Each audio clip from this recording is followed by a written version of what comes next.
queridos amigos, queridos irmãos, que a paz de Jesus, o amigo de todas as horas, esteja conosco, nos abençoando nessa casa fraterna. Nós agradecemos o convite na figura do seu Clóvis, que estendeu até os nossos corações, de daqui estar nos trazendo humildes comentários a respeito do Evangelho do nosso Mestre Jesus. Os comentários da noite, queridos, eles visam abordar como se iniciou a primeira organização cristã que se tem notícias na história da humanidade, o primeiro núcleo de amor aos necessitados nos moldes ensinados e exemplificados por Jesus, que foi a Casa do Caminho de Jerusalém. E dessas notícias antigas, desses fatos históricos, todos nós retirarmos a injeção de ânimo que nós precisamos ante o trabalho que nós assumimos, não aqui na terra, mas na espiritualidade para a execução aqui na terra. Então nós vamos trabalhar com informações antigas, primitivas, principalmente de duas obras, ali da obra Paulo e Estevão e de algumas obras igualmente do Espírito Emmanuel. Conta-nos Humberto de Campos que após a crucificação do Mestre Jesus, os apóstolos igualmente estavam muito conturbados, muito abalados, e Jesus, vindo ali fortificar esses corações, aparecia espiritualmente constante a eles e trazia ali informações valiosas, o abraço fraterno, as instruções necessárias. E foi então que esses corações, comprovando a verdade da ressurreição, da imortalidade da alma, eles estavam com um profundo ânimo para pregar a boa nova. É então que eles decidem retornar de Jerusalém até Cafarnaum, até a cidade natal deles, venderem ali as propriedades, venderem ali o campo que eles tinham ali, alguns apetrechos da pesca igualmente, e depois voltar a Jerusalém para dar continuidade à missão evangélica. E essa viagem, queridos, de retorno de Jerusalém a Cafarnaum, ela se fez acompanhada por Jesus. Jesus constantemente apareceu àqueles corações nesta viagem, e o Mestre, como nós sabemos, que jamais desprezava os quadros da natureza para educar, faria nesta viagem um chamamento grandioso ao coração de Simão Pedro, utilizando um fato corriqueiro da natureza. E nós ficamos a nos perguntar, mas que passagem é essa? Qual foi o chamamento que Jesus fez? Lembremos no Evangelho de João, capítulo 21, versículo 15 e 17. E depois de terem jantado, Jesus disse a Simão Pedro: Simão, filho de Jonas, amas-me mais do que estes? Sim, Senhor, eu te amo, respondeu Simão Pedro. Jesus falou para ele: apacenta os meus cordeiros. E perguntou pela segunda vez: Simão, filho de Jonas, amas-me mais do que estes? Sim, Senhor, tu sabes que te amo, apacenta as minhas ovelhas. E Jesus tornou a perguntar pela terceira vez: Simão, filho de Jonas, amas-me mais do que estes? Nesta hora Pedro entristeceu, porque Jesus o questionava pela terceira vez se ele o amava, e ele respondeu: Senhor, tu sabes tudo, tu sabes que eu te amo, apacenta as minhas ovelhas. Neste momento, queridos, neste momento Emmanuel argumenta que Jesus não pede informações ao coração de Simão Pedro. Jesus não quer saber se ele está disposto ao trabalho, se ele quer, se ele tem um compromisso formal com a causa, não. Jesus apenas pergunta se Pedro o ama, deixando a entender que com a provisão dessa essência divina do amor, todas as dificuldades que vierem seriam facilmente retiradas. E o apacenta minhas ovelhas é um apelo, é uma solicitação do divino pastor ao coração de Simão Pedro para que ele continuasse o trabalho de reunir esses corações. Porque Jesus recomenda a ele o amor, a caridade, o carinho, não a crítica, a educação, como se estivesse a falar para ele: não condenes, educa sempre os corações que você encontrar no caminho. Então, quando Jesus direciona esse verbo apacenta, apacentar ao coração de Simão Pedro, Jesus determina que ele seria novamente um líder. Ele que abriu a sua casa ao Cristo em Cafarnaum, ele que era chefe do colégio apostólico, estava agora incumbido dessa nova missão. Eles chegam em Cafarnaum, reorganizam as suas coisas e partem de volta a Jerusalém, a fim de dar início a esta missão. Qual missão? Apacentar as ovelhas de Jesus. E lá em Jerusalém, queridos, eles estavam decididos a terem um local para o atendimento dos corações. Assim é que Humberto de Campos, no livro Estante da Vida, fala aos nossos corações que eles entremearam algumas possibilidades, conversaram com alguns amigos, e foi quando corações doaram o terreno para a edificação da igreja nascente, da instituição. Foi então que eles se reorganizaram, buscaram ajuda, doações, e as paredes, o teto, o chão apareceu simples, mas muito acolhedor àqueles corações. E Humberto narra igualmente os primeiros necessitados que bateram a porta daquela instituição. Pedro morava ali com a sua família, e certa noite porque ele queria trabalho a realizar, e em lágrimas chorava, pedindo a oportunidade de estender esse trabalho aos corações. Foi quando Jesus apareceu a ele, e ele disse: Senhor, aspiro te estender as gloriosas bênçãos, deixei o lago para seguir-te, disseste que seríamos pescadores de homens, quero testemunhar o Evangelho. Quando enviarás o trabalho às nossas mãos? E Jesus em silêncio. E Pedro questiona novamente, então Jesus fala para ele: amanhã, Pedro, amanhã. O dia nasce, muito cedo Pedro devotou-se à organização da casa, e quando ele tomava a sua refeição matutina, eis que um homem seminu atravessa a porta ali daquela casa, caindo aos pés de Pedro. Lá fora uma gritaria, populares, soldados igualmente. O homem tem o coração descompassado do peito, tem lágrimas nos olhos e roga a proteção ao coração de Simão Pedro. Pedro o reconhece, era Joachás, um malfeitor, que há muito tempo vinha sendo procurado pela população e igualmente pelas autoridades. E Pedro fala: socorrer-te, por quê? Não passa de um criminoso, de um ladrão costumaz. E de ouvidos surdos, arrogativo, agarra o homem e leva ele para fora, entregando aos soldados e à população. E contente de si, Simão ficou aguardando o mandato de Jesus. Mais à tarde, irmãos, uma linda liteira para a frente daquele estabelecimento, e dela desce uma jovem bela grego-romana, Júnia, que se fazia por estranha flor de prazer entre os populares de Jerusalém.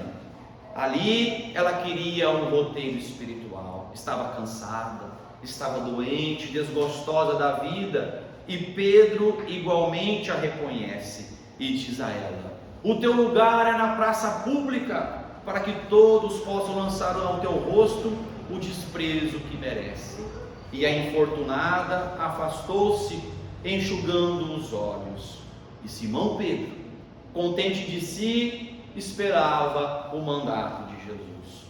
Mais de tardezinha, quase anoitecendo, eis que alguém lhe bate insistentemente à porta. Quando ele abre, cai o corpo de Jarim, um bêbado da cidade, que estava fugindo de uma malta de adolescentes que queriam apedrejá-lo. Pedro reconhece, ele queria a proteção, o amparo, e Pedro fala para ele: não ofendas o recinto do mestre com o teu vômito, aqui não. E quase aos pontapés manda o irmão embora.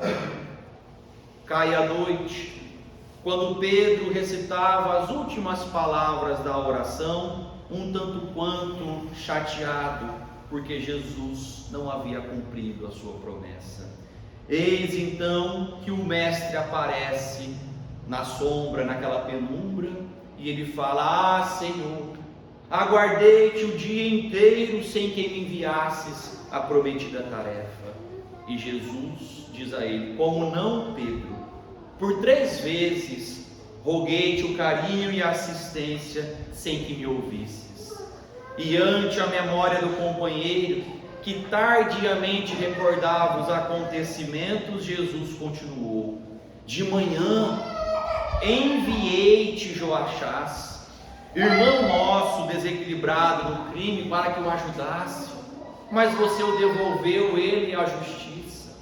À tarde mandei-te Júnia, dementada, doente, para que medicasses, para que esclarecesse meu nome, mas você a condenou ao sarcasmo.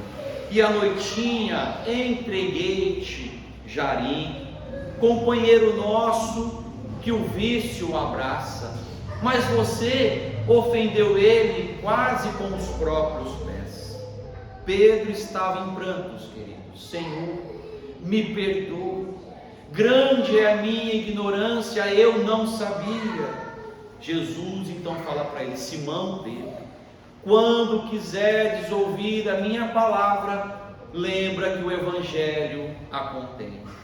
Pedro abre os braços, queridos, como se quisesse reter Jesus ao coração, mas o mestre, como se escapasse daquela carícia na penumbra da noite. É então que Pedro busca os manuscritos e encontra ali no Evangelho de Mateus, abrindo ao acaso, do capítulo 9, versículo 12, ele lê a assertiva de Jesus: os sãos não precisam de médico, mas sim os doentes. E aos poucos, queridos, com o passar do tempo, nós vamos vendo a evolução desse coração. Simão Pedro passaria a ser aquilo que já estava programado no coração de Jesus, o líder. E nós vamos ver ele errando, como nós vimos, mas nós vamos ver também na obra ele acertando. Nós vamos ver ele ignorante, turrão, como nós vimos, mas nós vamos ver esse coração também amando, amoroso, fraterno com os corações que igualmente lhe buscariam. E essa instituição, queridos, na história da humanidade, ela teve muitos nomes: Casa dos Apóstolos, Homens do Caminho, Igreja de Jerusalém, Santuário dos Apóstolos. Nós, do meio espírita, conhecemos como a Casa do Caminho de Jerusalém. E Emmanuel, curiosamente, fala aos nossos corações que, após criar essa casa, outras começaram a aparecer. Ele fala assim: as primeiras organizações de assistência ergueram-se ao esforço dos apóstolos sobre as lições do mestre, as primeiras, e não uma só. Por quê? Edificou uma, outras começavam a surgir com a mesma base daquela instituição. Depois que estava tudo organizado, faltavam os apetrechos, a mobília, os bancos, as cadeiras, as camas, os vasilhames. Doações, cofres foram abertos e tudo eles conseguiram para os trabalhos. E muitos devem estar se perguntando: quais eram as atividades oferecidas por essa instituição? Campanhas de roupas, porque muitos internos em crise de obsessão rasgavam as roupas. Campanhas de mais leite para as crianças. Campanhas de auxílio às famílias que o marido ali havia desencarnado, ou a esposa igualmente. Transporte de doentes até aquela casa. Atendimento aos doentes e necessitados, porque a casa contava com uma enfermaria e dava medicação a esses corações. Atendimento aos doentes através da sopa diária, porque a instituição contava igualmente com um refeitório e dava alimentação para a população. Estudos e as palestras, as curas, os passes, todo o rol de trabalho mediúnico também acontecia porque a instituição contava com uma igreja para o fim igualmente evangélico. E quem eram os voluntários dessa instituição? A casa aqui tem muitos voluntários e a Casa do Caminho. Pedro morava ali com a sua família e ele era particularmente auxiliado por Filipe e suas filhas, Tiago, João e alguns outros, Levi, Bartolomeu, Pedro, Simão Pedro que estava ali, Parmenas, Prócoro, e um caso interessante, queridos, Barnabé. Barnabé foi agregado ao grupo mais direto dos trabalhadores, não pelas competências intelectuais, mas pelas competências morais, porque era alguém humano, bom de coração. E ali vai passar muitos corações, Áquila, Prisca e o próprio Estevão, Gesiel e também Saulo de Tarso passaria por aquela instituição. Quem eram os maiores necessitados? Imaginemos uma casa aberta aos corações, um hospital de graça há 2000 anos atrás.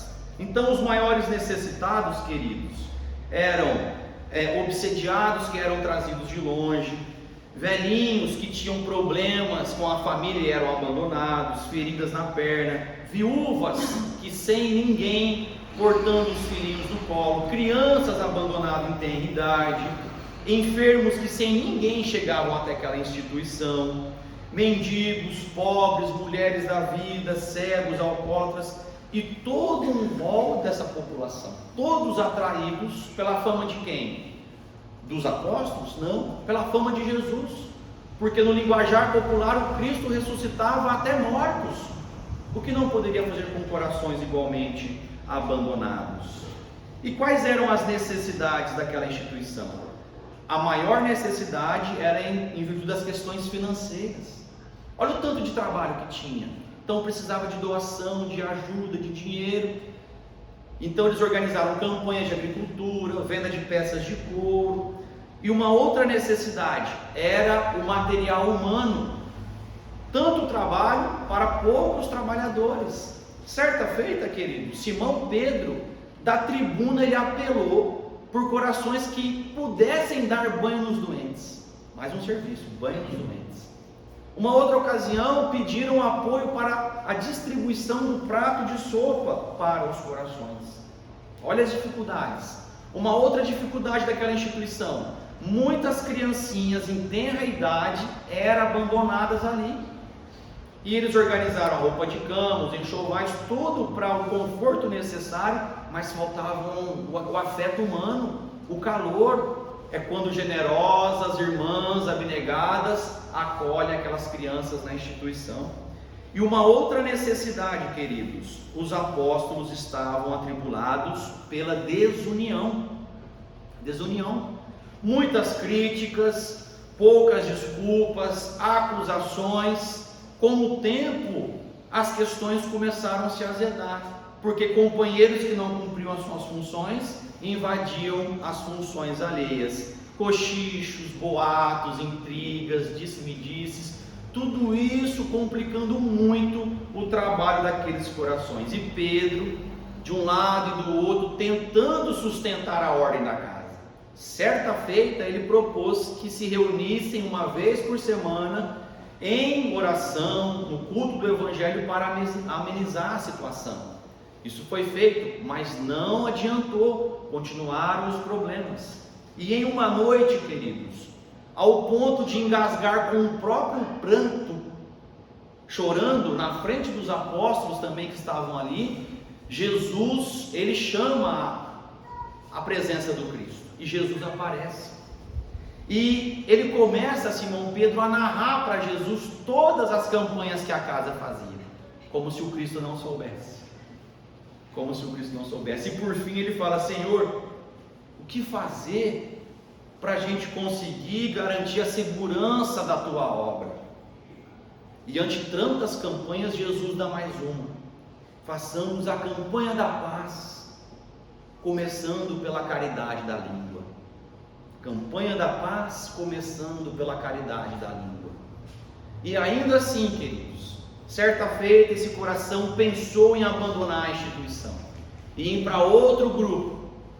E Jesus lhe apareceu e falou: Simão Pedro, pensa nos filhos do Calvário antes de pensar nos caprichos teus. Como se estivesse dizendo: Pedro, tu me amas?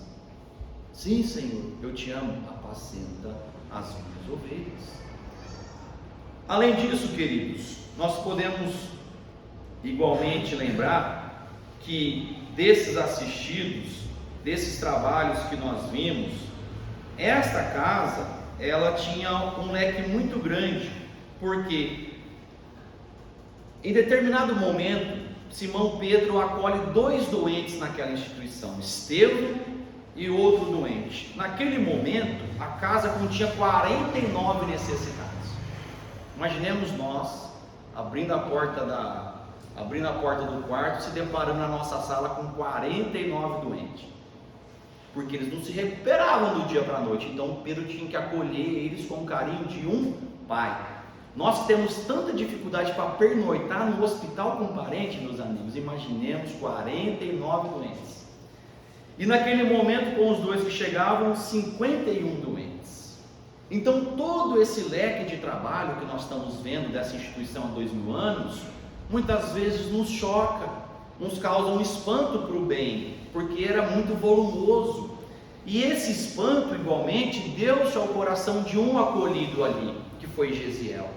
Quando ele foi acolhido, ele observou toda aquela caridade, todo aquele amor, e ele perguntou para Simão Pedro: olha, ele falou para Simão Pedro: desde quando eu dei acordo de mim nessa casa, eu observo que vocês têm práticas diferentes. Ou seja, esse amor eu não conheço.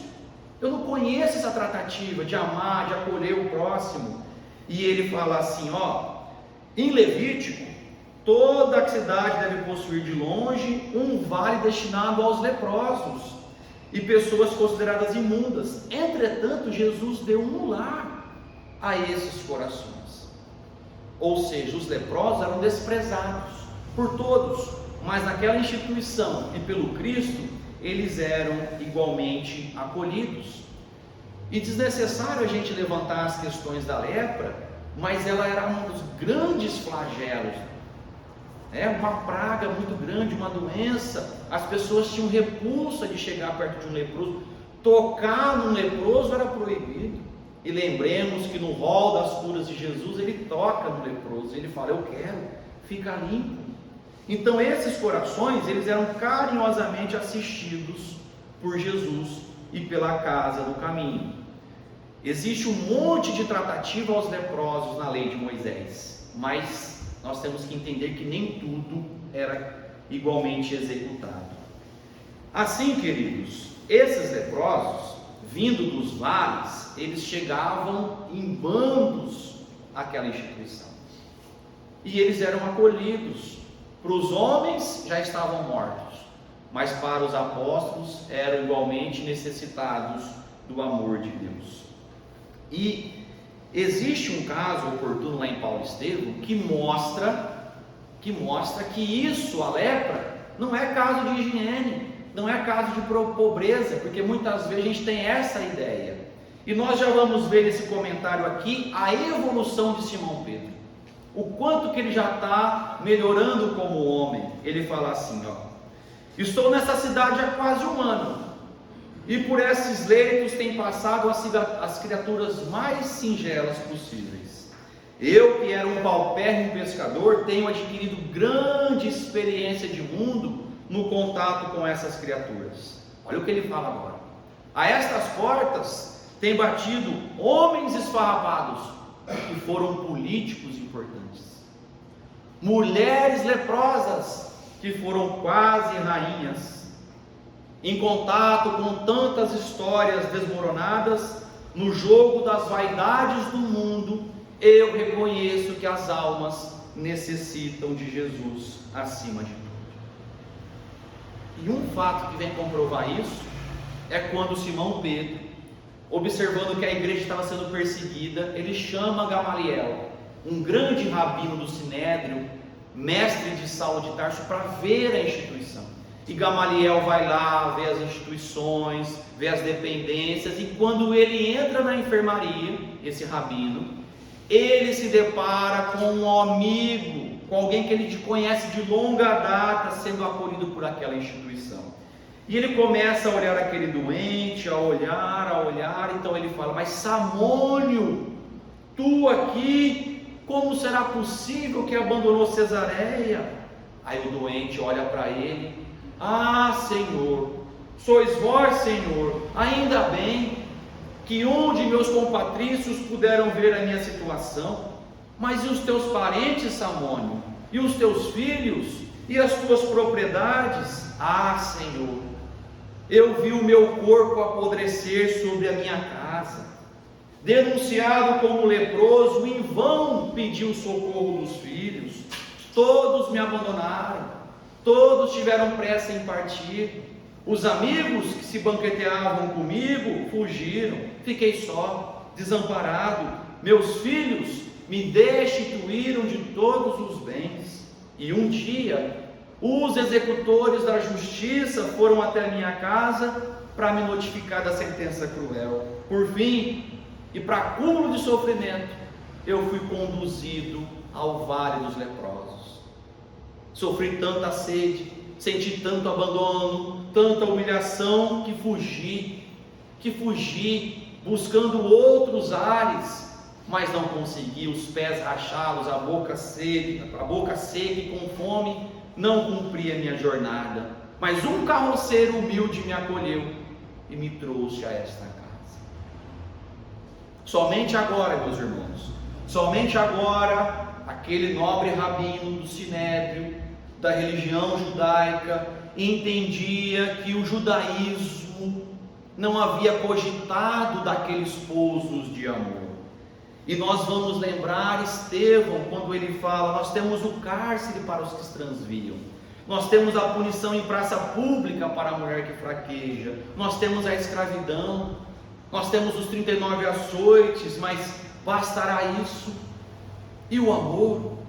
E a misericórdia? E esses pousos de amor do passado que não se via? Assim, queridos, Jesus, ele inaugurou no mundo o amor de Deus. Muitos emissários vieram antes, representantes desse amor, e depois do Cristo, mas da pureza de Deus, só Jesus, porque é alguém que compreende Deus, é alguém que na sua pureza viu Deus, como diz lá na pergunta de O Livro dos Espíritos. Assim, meus queridos, hoje nós vamos observar em todas as cidades postos de saúde, centro de atendimento a necessitados para todos os tipos de doença, todos os tipos. Jesus, sem nenhum recurso, senão o amor, há 2000 anos atendia toda essa população. Ele que não tinha uma pedra para repousar a cabeça. Mas muitos de nós vamos falar: mas nós não temos o amor do Cristo. Sim, nós não temos, mas nós temos o tempo. E o tempo pode ser convertido em nosso favor. Emmanuel, no livro Marcas do Caminho, fala aos nossos corações que os papiros do Egito Antigo, eles não se reportam a qualquer sentimento de caridade. Fala também que os documentos da Roma Imperial não evidenciam qualquer vestígio de demonstração do calor humano. As páginas da Grécia Antiga, que é sabedoria da cultura filosófica, igualmente não tem nada relacionado às questões do amor e da caridade. Arquivos de outros povos da terra igualmente não possuem. Então Jesus, ele inaugura um campo novo para a humanidade, com base na assistência em qualquer irmão que esteja em necessidade. Então basta lembrarmos, queridos, que as atividades ofertadas por essa instituição há 2000 anos atrás são as mesmas ofertadas hoje em dia pelos centros, pelas igrejas, por sinagogas, por templos. Existe muita preocupação no amparo, na assistência, no acolhimento dos irmãos necessitados. Uma atividade ou outra varia pela atual situação, mas é o mesmo pensamento de acolher, de ofertar. E igualmente os assistidos por aquela instituição são os mesmos assistidos pelas instituições hoje em dia. Todos nós somos assistidos. Mas nós não trazemos mais tanta doença, nós não trazemos essas doenças escancaradas, não, porque as nossas chagas estão escondidas aqui dentro. Mas nós temos a necessidade dessa instituição. As maiores necessidades daquela instituição giravam em torno do dinheiro, atualmente também, muitas despesas ante tantos os trabalhos, mas não é o dinheiro de qualquer jeito, é o dinheiro certo, é o dinheiro honesto, de fontes lícitas. Uma outra necessidade, o material humano. A casa tem muitos trabalhadores tal como aquela, mas muito pouco às vezes material humano. Lembremos quando Jesus anuncia: a seara é grande e poucos são os trabalhadores. Há 2000 anos o Cristo falava isso. Há 2000 anos a situação não mudou. E a questão igualmente da campanha da paz. Nós precisamos começar a construir a campanha da paz. No centro também, mas começar em casa, com os nossos companheiros, no trabalho, porque não adianta a gente fazer a campanha da paz só em casa, e no trabalho a gente já esqueceu, já mudou a campanha da fofoca, né? Para chegar no centro igualmente, na família, se faz necessária a campanha da paz, a caridade da língua. Assim, queridos, para a gente concluir, quando as perseguições movidas por Saulo de Tarso, pelo sábio doutor da lei, por aquela figura emblemática daquela época, que viria a converter-se no futuro, quando as perseguições caíram de todo o peso sobre aquela instituição, certa feita, ele adentrou a casa do caminho, juntamente com inúmeros soldados, e naquele momento começou a prender as figuras mais importantes: Simão Pedro, João, Felipe, e começa a andar pelos departamentos da instituição e encontra Tiago, que Tiago era um judeu muito à risca, estava orando de joelhos à velha lei. Então Saulo de Tarso, após algumas perguntas, resolve deixar Tiago ali. E quando ele retorna para o ambiente que estavam as figuras que estavam presas, lembrando que Estevão já estava preso, para ser julgado pelo Sinédrio, quando ele retorna ali na sala, que estava Simão Pedro, João e Felipe, todos os doentes, queridos, todos os necessitados que podiam andar, cercavam a figura de Simão Pedro. E Saulo se depara com a cena que mais o haveria de chocar, que é esta: meu pai, para onde vão levá-lo, meu pai? Pai Pedro, dizia as crianças. As senhoras, os velhinhos beijavam a mão de Pedro. Vou ao monte, meus filhos, e se vos matar, meu pai, e estarei com o Cristo. E cabe lembrarmos que graças à intervenção de Gamaliel, que foi ali ver a instituição e voltou de um pensamento diferente, ele conseguiu tirar a ideia de Saulo de Tarso de matar esses corações, porque Simão Pedro, João, Felipe e Estevão, todos seriam mortos, todos. Mas ele, Gamaliel, tirou da ideia de Saulo. Simão Pedro foi libertado, Felipe e João. Estevão pagou com a vida, sendo o primeiro mártir cristão. E quando nós ouvimos esses apelos: Pai Pedro, meu pai, com quem ficaremos? Aonde vai, Pai Pedro? Difícil nós não lembrarmos daquele chamamento em meio à natureza de Jesus. Simão, filho de Jonas, tu me amas? Sim, Senhor. Já disse que te amo. Apacenta os meus cordeiros. Simão, filho de Jonas, tu me amas como estes? Sim, Senhor. Tu sabes te amo, apacenta as minhas ovelhas. E questionou pela terceira vez: Simão, filho de Jonas, tu me amas? Senhor, tu sabes tudo, tu sabes que eu te amo, apacenta as minhas ovelhas. E Simão, filho de Jonas, apacentou. Que Jesus nos abençoe. Muito obrigado pela paciência.